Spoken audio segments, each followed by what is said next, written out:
నిన్నటి రోజు టీడీపీ నూతన కార్యవర్గ ప్రమాణ స్వీకారం కార్యక్రమం సందర్భంగా టీడీపీ అధ్యక్షులు రాష్ట్ర ముఖ్యమంత్రి చంద్రబాబు నాయుడు గారు కొన్ని వ్యాఖ్యలు చేశారు. ఏమా వ్యాఖ్యలు? వచ్చే ఎన్నికల్లో 2024లో వచ్చిన ఓట్ల కంటే ఎక్కువ ఓట్లు రావాలి. స్థానిక సంస్థల ఎన్నికలు ఫలితాలు ఏకపక్షంగా ఉండాలి. తెలుగు జాతి ఉన్నంత వరకు తెలుగుదేశం పార్టీ ఉంటుంది. తెలుగు జాతి కోసం అహర్నిశాలు కృషి చేస్తాం. ఇవి చంద్రబాబు నాయుడు గారు చేసిన ప్రధానమైనటువంటి వ్యాఖ్యలు.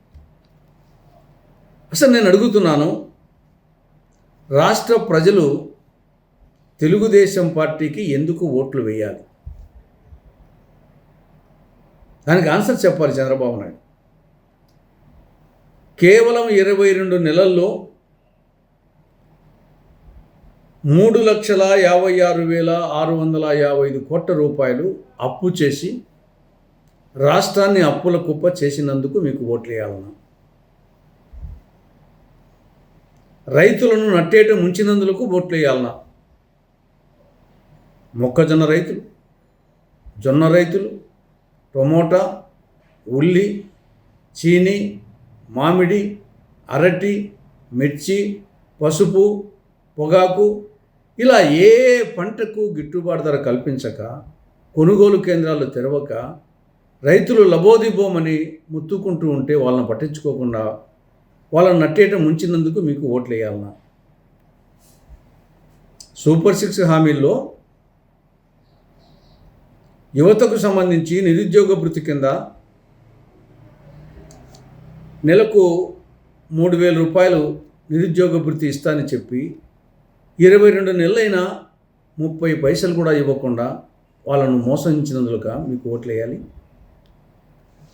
ఆడబిడ్డ నిధి కింద 19-59 సంవత్సరాల మధ్య వయసు ఉండే ప్రతి ఆడబిడ్డకు నెలకు 1,500 రూపాయలు ఆర్థిక సహాయం చేస్తామని చెప్పి నమ్మించి ఆడబిడ్డలను మోసగించినందుకు మీకు ఓట్లు వేయాలన్నా?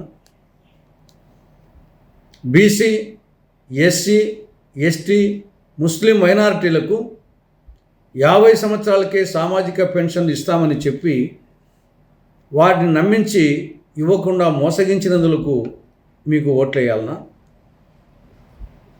రాష్ట్రానికి సంజీవని లాంటి ప్రత్యేక హోదాకు పంగనామాలు పెట్టినందుకు మీకు ఓట్లు వేయాలన్నా? రాయలసీమకు, ఉత్తరాంధ్రకు బుందేల్ఖండ్ తరహా స్పెషల్ డెవలప్మెంట్ ప్యాకేజీ నిధులు కేంద్రం నుండి తెప్పించనందుకు మీకు ఓట్లు వేయాలన్నా? కడప జిల్లాలో సెయిల్ ఆధ్వర్యంలో స్టీల్ ప్లాంట్ ఏర్పాటు చేయనందుకు మీకు ఓట్లు వేయాలన్నా?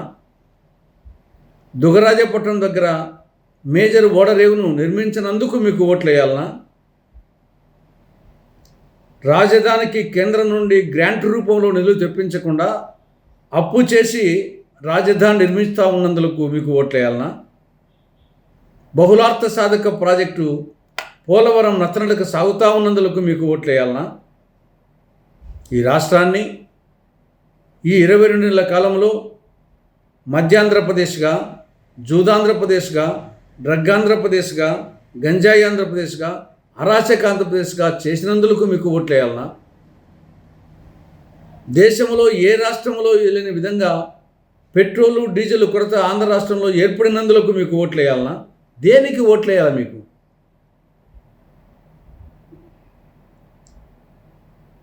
తెలుగు జాతి ఉన్నంత వరకు తెలుగుదేశం పార్టీ ఉంటుందంట.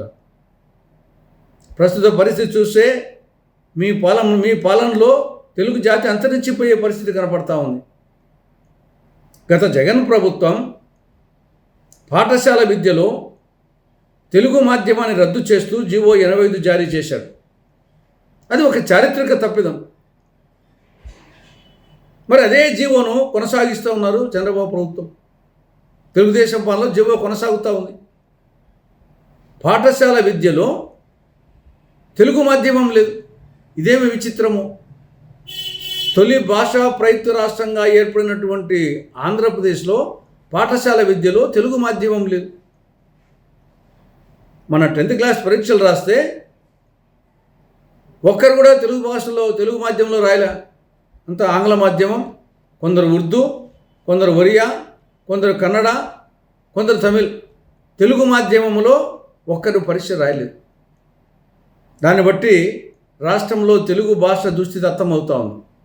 ఇది ఇలాగే కొనసాగితే ఏనాళ్ళు అవసరం లేదు, సమీప కాలంలోనే తెలుగు భాష అంతరించిపోతుంది. తెలుగు భాష అంతరించిపోయినాక తెలుగు జాతి అంతరించిపోతుంది. శ్వాస ఆగితే మనిషి చస్తాడు, భాష ఆగితే జాతి చస్తుంది. తెలుగు జాతి చనిపోయినాక నీ తెలుగుదేశం పార్టీ ఎక్కడ ఉంటుంది?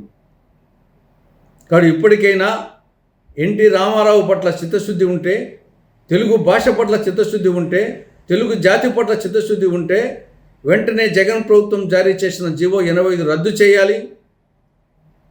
ప్రాథమిక విద్యలో తెలుగు మాధ్యమాన్ని అటు ప్రభుత్వ పాఠశాలల్లో, ప్రైవేట్ పాఠశాలల్లో కంపల్సరీ చేయాలి. తెలుగు మాధ్యమంలో చదివిన విద్యార్థులకు అటు ఉన్నత విద్యా ప్రవేశాలలో, ఉద్యోగాల ఎంపికలో 2% అదనపు మార్కులు కలపాలని కాంగ్రెస్ పార్టీ చంద్రబాబు ప్రభుత్వాన్ని డిమాండ్ చేస్తూ ఉంది.